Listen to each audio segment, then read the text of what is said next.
Outer వెంట solar grid Hyderabad చుట్టూ 160 కిలోమీటర్ల మేర సోలార్ పవర్ ఉత్పత్తి ప్రణాళికలు సిద్ధం చేయాలని అధికారులకు సీఎం ఆదేశం. వచ్చే 10 ఏళ్ల డిమాండ్కు తగ్గట్టు కరెంటు ఉత్పత్తికి కార్యాచరణ. గ్రేటర్లో ఫుట్పాత్లు, నాలాలపైన సోలార్ ప్యానెల్స్. ఫ్యూచర్ సిటీలో అండర్ గ్రౌండ్ విద్యుత్ లైన్లు. విద్యుత్ సమీక్షలో అధికారులకు సీఎం రేవంత్ దిశానిర్దేశం. ఇది ఓ విధంగా కాంట్రాక్టర్లను, పెట్టుబడిదారులను అందరినీ ఆకర్షించడానికి రాసుకొచ్చిన వార్త ఇది. ఎందుకంటే ఇది ఇప్పటికిప్పుడు అయ్యేది కాదు. 160 కిలోమీటర్ల మేర సోలార్ పవర్ ఉత్పత్తి అంటే ఇది ఇప్పట్లాగా అయ్యేది కాదు. ఏ 5 సంవత్సరాలు, ఏ 10 సంవత్సరాలకు జరగబోయే దాన్ని వీళ్ళు ఇప్పుడు ప్రారంభిస్తున్నారు. ఇది మంచి ఆలోచనే.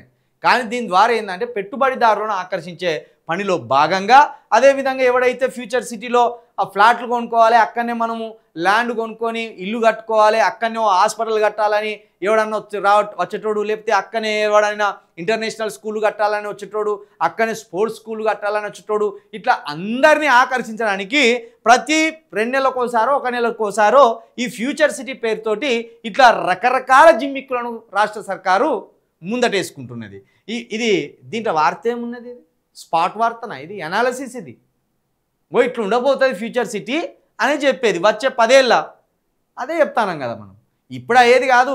ఈ 2 నెలలకు 3 నెలలకు ఫ్యూచర్ సిటీ అయితే మనల్ని అందరి ఆడికి ఇది మన కోసం కట్టే ఫ్యూచర్ సిటీ కూడా కాదు, కోటీశ్వర్ల కోసం కట్టే ఫ్యూచర్ సిటీ.